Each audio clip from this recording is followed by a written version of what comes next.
If you're a podcast host, listen up, this one's for you. My name is Allie Jackson. I'm the host of Finding Mr. Height, a dating and relationship podcast that I've been doing for 4 years now, sharing my positive and practical approach to dating that's built on my own life experience. And I wanted to share another experience that I've had, my secret behind monetizing my show. It's called Red Circle, and I was just telling my colleague about how much I love their platform. With Red Circle, not only am I getting a seamless hosting experience, but I also love the support I receive in ad sales. It's not just typical ad sales either. It's targeted opportunities based on my show and my life. And the platform is super simple. You just set your preferences and Red Circle matches you with sponsors that align with your show. You can vet every opportunity and their platform gives you great analytics. More recently too, my Red Circle team has brought me opportunities outside of my podcast on social media to really augment the podcast partnerships, bring them full circle. I just can't recommend them enough. If you want to give it a try, go to redcircle.com to get your free trial. That's redcircle.com for a free trial. Parents, here's a gift idea that doesn't require batteries, screens, or endless assembly on Christmas morning. It's called the Dad Ventures Deck, a deck of silly adventures and unexpected twists for you and your kids. Pull one card and suddenly you're on a superhero bike ride or turning the backyard into a treasure island. My daughter still talks about the memories we've made from this deck. I've only got about 20 of these decks left, and once they're gone, they're gone. So if you want a simple way to spark memories with your kids this holiday season, go to ringspodcast.com/deck. Again, that's ringspodcast.com/deck. Start making more epic memories with your children today. Imagine a small hobbit armed with nothing but his wits and a ring of power, engaging in a high-stakes conversation with a fearsome dragon. In this episode, we explore the mesmerizing encounter between Bilbo Baggins and Smaug in J.R.R. Tolkien's The Hobbit. Get ready to unravel the riddle-titles, decipher the subtle clues, and witness the remarkable transformation of our beloved Hobbit.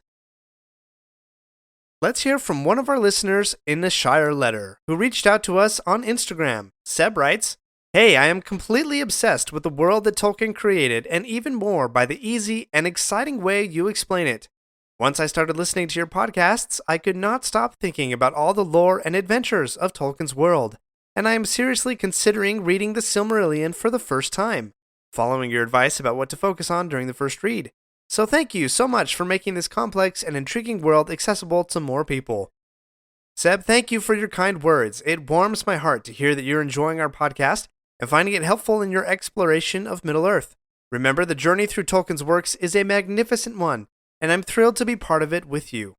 Seb also had a question. In episode 73, Tolkien's Timeline, you mentioned that Sauron taught the elves how to perfect the art of forging for 300 years.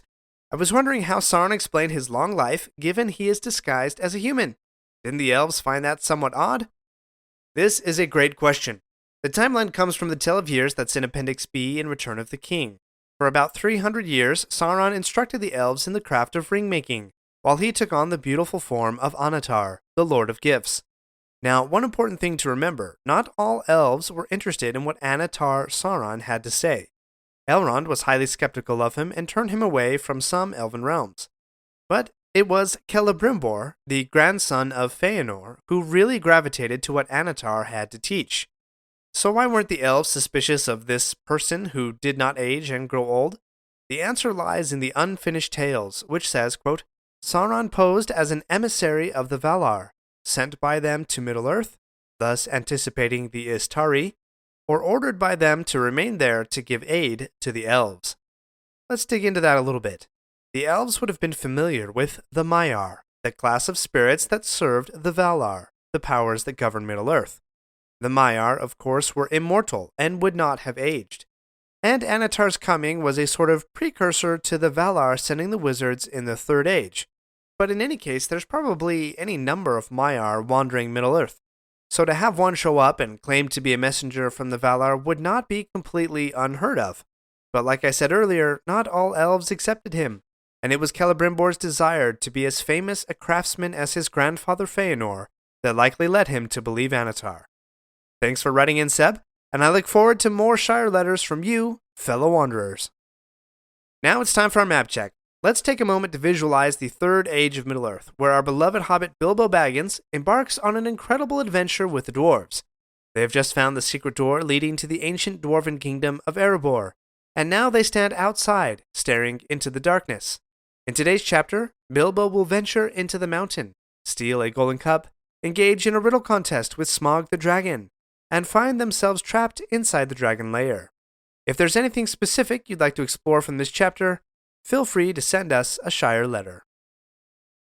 By this point in the story, we've explored a multitude of creatures and cultures, including the dwarves. The narrator even draws attention to Thorin's verbose style on important occasions, highlighting our familiarity with the dwarves. However, does our familiarity mean there's nothing new to learn? In Chapter 12, Inside Information, we have the opportunity to witness the dwarves in their own kingdom and discover a few remarkable aspects. One such aspect is the striking contrast between the tunnel Bilbo enters and the other tunnels that the company has traversed. This particular tunnel stands out as the best. Quote, "This was no goblin entrance or rough wood elves' cave. It was a passage made by dwarves at the height of their wealth and skill, straight as a ruler, smooth-floored, and smooth-sided." Nevertheless, we also witness the weakness of the dwarves. They prove to be lacking in strategic planning, as emphasized in two instances within this chapter. The first acknowledges, quote, "It does not do to leave a dragon out of your calculations," while the second highlights how, quote, "they could think of no way of getting rid of Smaug, which had always been a weak point in their plans, as Bilbo felt inclined to point out." Moreover, the narrator provides a scathing commentary on the dwarves. When Bilbo asks for volunteers to accompany him into the dark tunnel, no one steps forward. Balin offers to go a little way in, but ultimately, Bilbo is on his own. This leads to a pointed remark, quote, "There it is. Dwarves are not heroes, but calculating folk with a great idea of the value of money." Let's delve deeper into this observation. It becomes evident that the dwarves themselves are not willing to venture forth and claim their treasure. Instead, they send Bilbo to undertake the task and promise him a handsome reward for his services. Even when the dwarves attempted to help Bilbo when he was in trouble with the trolls, it was not out of loyalty or friendship, but rather to secure their burglar's contribution to their quest. To emphasize this point further, we soon witness a clear example of dwarves lacking heroic qualities. After Bilbo's burglary, when Smaug emerges, some dwarves near the door sneak inside the mountain, momentarily forgetting their companions down below at the camp.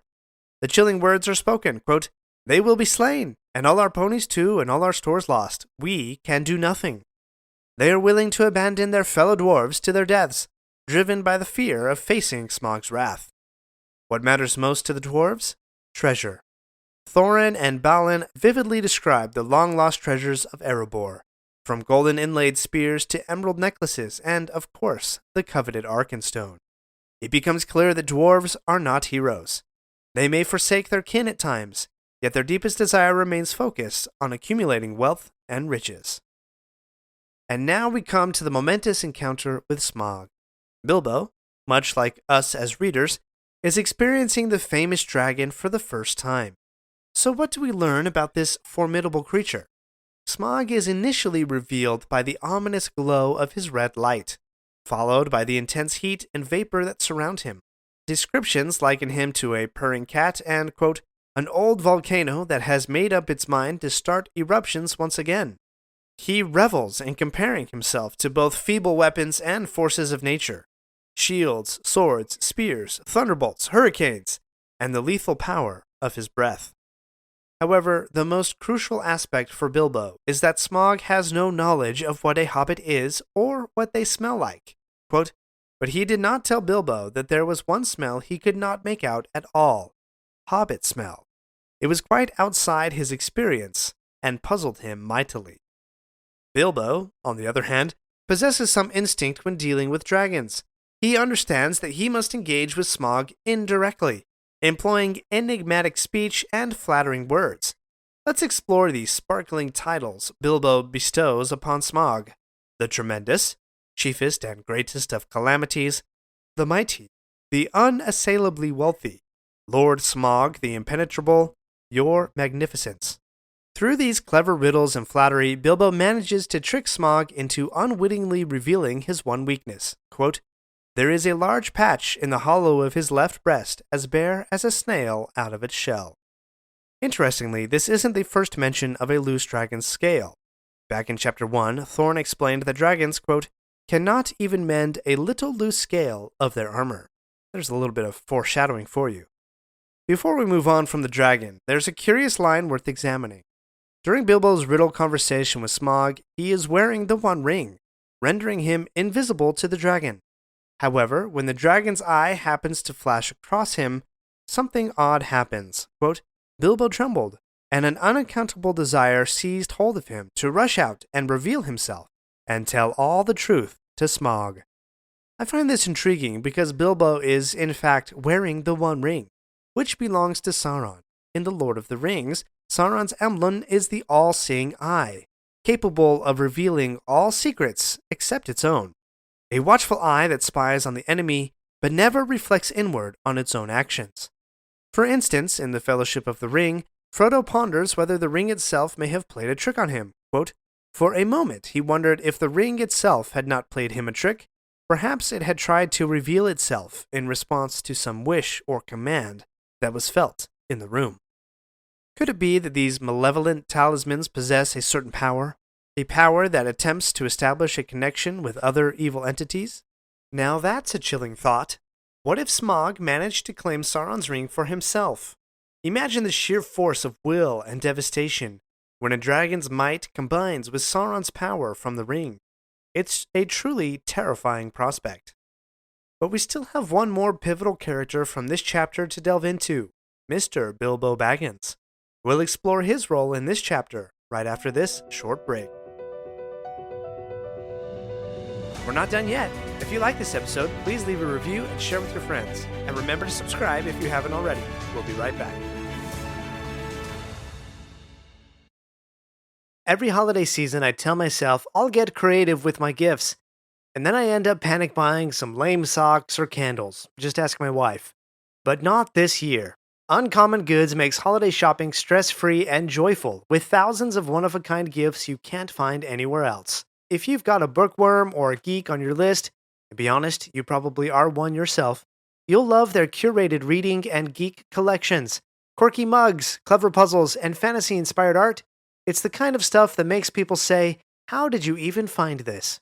I personally have my eye on a do-it-yourself marble run kit for one of my kids, and for me, a literary clock that tells the time using direct quotes from literature, one for every minute. And here's what I love. So many of their gifts are handmade in small batches by independent artists. That means you're not just giving a gift, you are supporting real people and small businesses. So go to uncommongoods.com/LOTRpod for 15% off. That's uncommongoods.com/LOTRpod. Uncommon Goods. We're all out of the ordinary. Parents, here's a gift idea that doesn't require batteries, screens, or endless assembly on Christmas morning. It's called the Dad Ventures Deck, a deck of silly adventures and unexpected twists for you and your kids. Pull one card and suddenly you're on a superhero bike ride or turning the backyard into a treasure island. My daughter still talks about the memories we've made from this deck. I've only got about 20 of these decks left, and once they're gone, they're gone.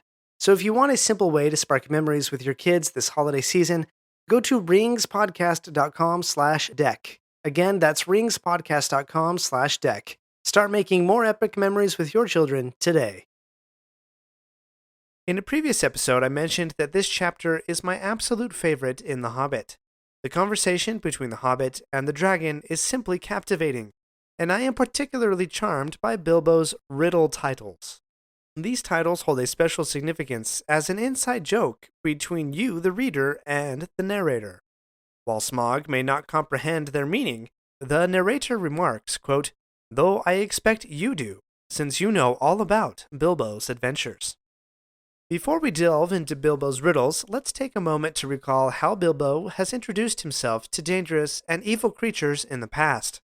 With the trolls, Bilbo introduced himself as, quote, Bilbo Baggins, a hobbit, which the trolls misinterpret as a hobbit. He also utilized riddles and puns such as, quote, yes, lots, no, none at all, and, quote, I am a good cook myself and cook better than I cook.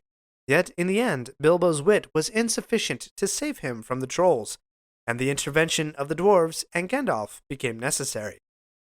Then there was the riddle game with Gollum, where Bilbo presented himself as, quote, I am Mr. Bilbo Baggins, and engaged Gollum in a series of riddles, as we explored in detail in episodes 91 and 92.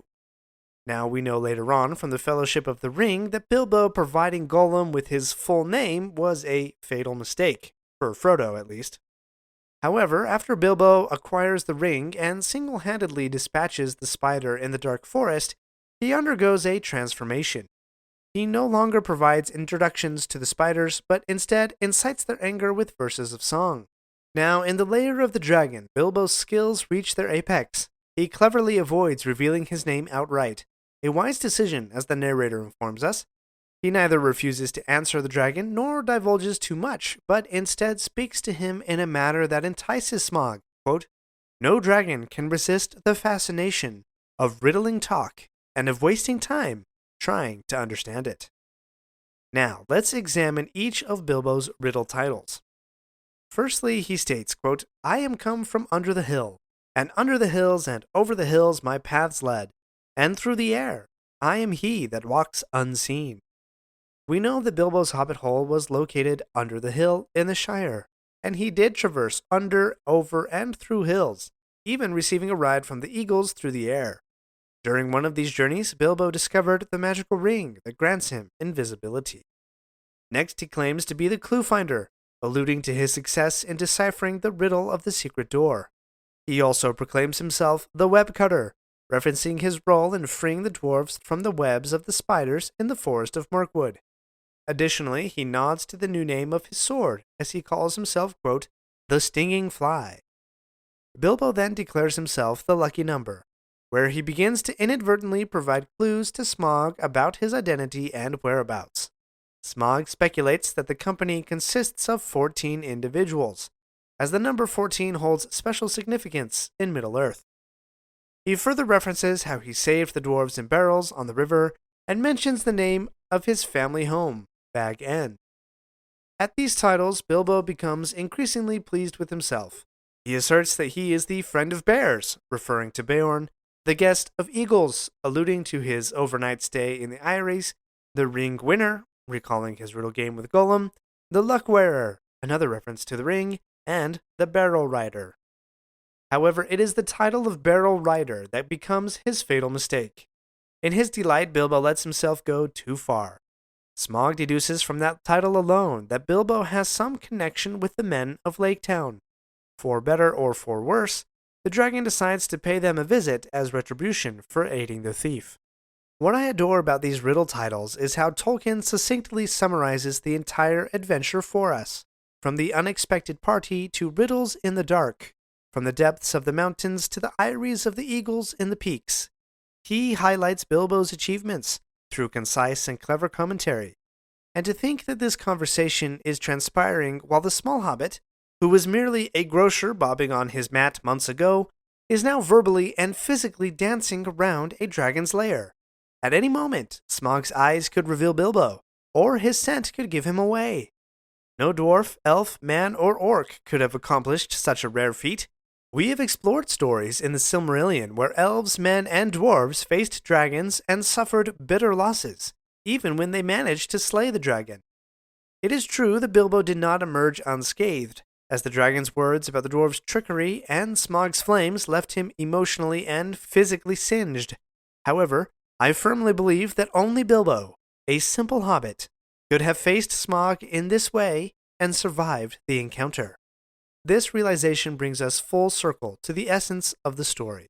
Quote, "This is a story of how a Baggins had an adventure and found himself doing and saying things altogether unexpected." The conversation with Smaug epitomizes that assertion. Bilbo's actions and words in this chapter are truly unexpected, like stealing from a dragon to engaging in riddle talk. I find it utterly fascinating. As Bilbo dances with words in Smaug's lair, we witness the pinnacle of his unexpected journey. The riddle titles he bestows upon himself unveil a condensed recollection of his adventures, showcasing his ingenuity and accomplishments. But as the conversation unfolds, we begin to question the potential consequences of Bilbo's words, and the implications they may have on his mission and the fate of those around him. Thank you for embarking on this captivating journey through Middle-earth with me today. Join us again next time as we delve deeper into the realms of Tolkien's creation and explore the fascinating adaptation of Bilbo's encounter with Smaug in Peter Jackson's film. Until then, keep wandering and may your path be filled with wondrous tales. My friends, if you enjoyed this episode, let me know by subscribing, leaving a review, and sharing with your friends. Follow me on Facebook or Instagram at Lore of the Rings Podcast. For feedback on the show, please email me using the link in the show notes. Until next Thursday, remember, not all those who wander are lost. Parents, here's a gift idea that doesn't require batteries, screens, or endless assembly on Christmas morning. It's called the Dad Ventures Deck, a deck of silly adventures and unexpected twists for you and your kids. Pull one card and suddenly you're on a superhero bike ride or turning the backyard into a treasure island. My daughter still talks about the memories we've made from this deck. I've only got about 20 of these decks left, and once they're gone, they're gone. So if you want a simple way to spark memories with your kids this holiday season, go to ringspodcast.com/deck. Again, that's ringspodcast.com/deck. Start making more epic memories with your children today.